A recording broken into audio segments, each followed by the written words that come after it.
Family and fellow soldiers, I'm the Professor, and this is the Moment of Truth.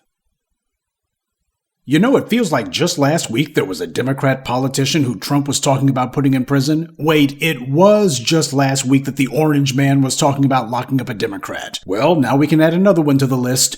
First it was D.C., now the Trump revenge tour is rolling through New York.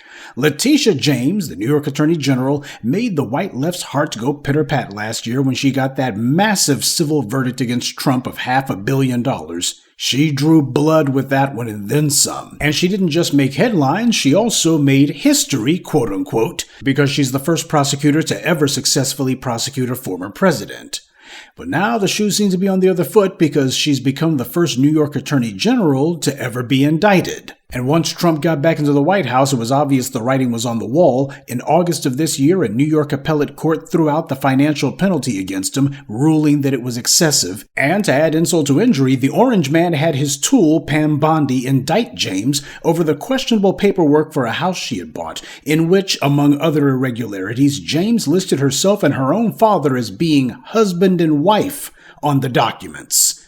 And this is how Letitia James is reacting to that news. We see powerful voices trying to silence truth and punish dissent, and yes, weaponize justice for political gain.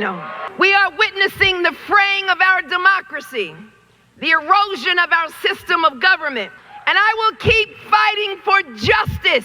I will keep fighting for New Yorkers. I will keep fighting the aggressive policies of Washington, D.C., and I will not stop. You see, I know what it feels like to be attacked for just doing your job. And so I stand on solid rock, and I will not bow. I will not break. I will not bend. I will not capitulate. I will not give in. I will not give up. You come for me, you gotta come to all of us.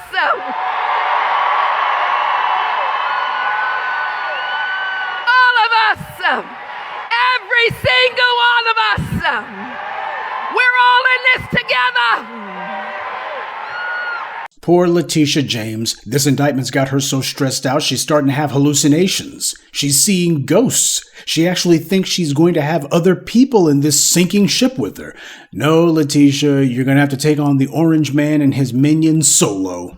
Trump's not coming for all of those people in the crowd. They can cheer as much as they want. They're irrelevant. They don't have the ability to stop the DOJ, and truth be told, most of them ain't got the doggone motivation to do so either. What are they going to do? Protest? And yes, New York is Letitia James' state, but it's also Donald Trump's state too. And on top of that, he's from New York City. It's his town. And he's back in the White House now. And on top of all that, he's a white man. So that being the case, when you look at the political structure of New York, where you see a lot of these politicians and such, even the ones who claim to be Democrats are just as racist as any Republican, they're going to show far more deference and respect for the Orange Man than they would for any black person. What Trump's attempting to demonstrate is that he can also play the game of lawfare.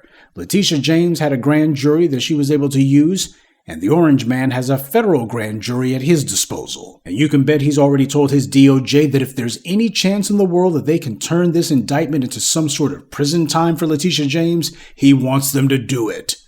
Now, Letitia James, in her case, she made a fool of herself bending over backwards to prop up the hysteria about Stop Asian Hate, which was mostly a phony campaign by idiots like Juju Chang lying through their teeth and trying to make black people into the face of it, when it was mostly white people who were attacking all of those Asians. But Letitia James, she saw a chance for herself to distance herself from all of those pesky black voters and their pesky black demands. So she set up a hotline and a task force and everything. She made it very clear she was not looking out for black people at all. Anyone but black people. It was obvious she was auditioning for campaign money from a constituency that she felt more comfortable catering to. See, this is the problem with people like Karen Bass and Letitia James and that clown Stephen Reed down in Alabama. All of these sorry Negroes that the Democrats set up, and all of them trying to find a way to make sure that they can get into office or hold on to office without actually having to do anything for black people. They see black people as the big problem for them. Black people are the big political obstacle to their dreams of higher office, not the Republicans. Well, that's what was going on in Letitia James's mind for the last few years. She thought she was skillfully playing the game, and now here she is on her hands and knees screaming and ranting as she loses her mind. And she's pathetically low-key trying to drop the hints that I need some black folks to come to my rescue. No, Letitia, you don't. There's not enough tethers to support you, that's for sure. Letitia James bet all of her chips on Stop Asian Hate. Well, do you see Juju Chang or any of the rest of the racists up there in New York who are actually backing her? Do you see any of the AAPI organizations saying, hey, Letitia James stood by us, she set up a hotline and everything, we need to make sure we go to the mat for her? Is that what they're doing, or are they remaining totally and completely silent? Truth be told, a lot of the same people that Letitia James was trying to show out for a few years ago, they're already trying to snuggle up with the Orange Man. Well, I guess it just goes to show that the old saying is true. Never do a favor for a favor. She thought that she would ingratiate herself with a constituency that had greater resources. Didn't matter about the votes, long as the money was there, because that's all she cared about. She clearly wanted to get other people's support. And you know what? I say she has the right to do that. In fact, that's who she needs to go to now.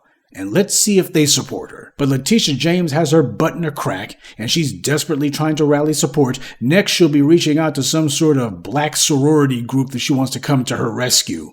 Isn't it interesting how all of these bootlicks never do anything for the public? They don't do anything for the black community, but let them find themselves having to explain where their shady real estate deals came from. And here she is hiding behind John Q. Taxpayer. I guess to her, this is what qualifies as leadership. It's the curse of the bootlick that they try so hard to be selfless heroes for everybody else, and then those very people that they sought to sacrifice themselves for turn their backs on them first chance they get. Don't expect the Democrats to be tripping over themselves to help Letitia James. They were the ones who helped to go after black congresspeople on corruption charges. They love to see black politicians taken down or otherwise disgraced, because if Letitia winds up going to the pokey, you can bet the New York Democratic machine will find a white man to replace her. Somebody who will look exactly like the same Donald Trump who took her down. Oh, and on a side note, there's already reports in the white media that the Trump Revenge Tour is planning to make a stop in Atlanta next. The DOJ is already going on a fishing expedition regarding Fani Willis's travel information about trips that she took abroad around last year's election.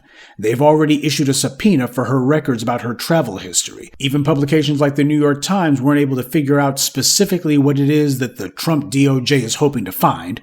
Well, what this means is that these guys are sitting here trying to see if they can discover a case because they don't necessarily have one, regardless of whatever rumors might have prompted this subpoena. And sure, Fani Willis hasn't gotten any verdicts against Trump, but the thing is, she's the main one who is responsible for that humiliating mugshot of his that he was forced to take. So as far as he's concerned, he ain't going to stop until he has her head on his trophy wall. And speaking of which, it's already been rumored that the Georgia courts, having already removed Fani Willis from the case, they're now plotting to set the case up to be dismissed altogether. Now, as somebody who has no dog in this fight, I could really care less which one of them comes out on top because neither one of them's looking out for us. I do consider it interesting nonetheless, the back and forth going on here. All of this lawfare that the Orange Man was being subjected to, burying him under a mountain of litigation. The question was, how the hell was he going to get out from under it? And we're seeing exactly how he intends to do it, through ruthless aggression. The Democrats made it very clear that as far as they were concerned, they were pulling all the stops out to try to put Trump behind bars, or at the very least to destroy him financially. And now he's doing the exact same thing. These people deserve each other. But who doesn't deserve this is the black residents of New York who have been for too long ignored by the state's so-called top cop. Instead of going after corrupt police and making sure that they go after all of these hate criminals, instead, you had Letitia James trying to ingratiate herself with the Democratic machine. I'm sure she had all kinds of boneheaded delusions that she was going to be Senator James before too long, or maybe even President James. I mean, heck, you take down Donald Trump, that's got to be worth at least a vice presidential ticket, right? But now she's run into a few potholes on her way to D.C. Trump has already demonstrated to everybody how he intended to get himself out from under those prosecutions that the Democrats were bringing. And now Letitia James, and I suspect before very long Fani Willis, will have to demonstrate how they can get themselves out from under the litigation against them. But if the cases of Marilyn Mosby and others are any indication, they better not expect the Democrats to help them. The Republicans have been pulling out all the stops to protect Trump. In Georgia, they changed the laws on that and everything. You don't see Democrats doing anything to insulate any of these black prosecutors from the wrath of the Orange Man. And by the way, don't think the Orange Man has forgotten about Alvin Bragg. He was supposed to be ginning up a case against Trump as well, and that being the case, the Orange Man is no doubt looking and going, want not, waste not. He's probably going to bring a case anyway, so better to get him before he can get me. Sure, he hasn't brought a case yet, but why wait until he does? Yeah, the Democratic Party leadership, as far as they're concerned, they're not going to lift a finger or say a peep to help any black person at all. Not even the Democrats' own little black political puppets. Legislation? Policy? What the hell is that? No, black people, there's no real problem. Instead, they're just going to give a tisk-tisk and ain't that too bad. In fact, things are so bad that the exact same people in the white media who were pretending to be her buddy and praising her last year, those exact same people are now turning on her and saying she made a big mistake. I mean, according to PolitiFact, the day after she was elected in 2018, Letitia James was asked by a community activist if she was going to sue President Trump. And she replied, quote, "Oh, we're going to definitely sue him. We're going to be a real pain in the ass. He's going to know my name personally." I mean, that's not a great look for somebody who has just been elected or just been campaigning, who hasn't even looked, I guess, at deeply at any evidence. So yeah, Letitia James is out there on her own, swinging in the wind for the Orange Man to take her down, but it's a position that she put herself in. All that stupid bragging she would do about her law degree, and her education in law school, and in law school we learned this, in law school we learned that. Always needlessly reminding people how she majored in law. She would have been a lot better off, though, if the university had offered a minor in common sense. Good day. And be one. I'd like to take a moment to mention some of our contributors. Jeffrey Williams, Bobby Ross, Black Rye, Jerlene Harris, and Coco Sweets. Salute to them and thank you to everyone for listening, liking, and sharing this message. Black empowerment only exists because of you.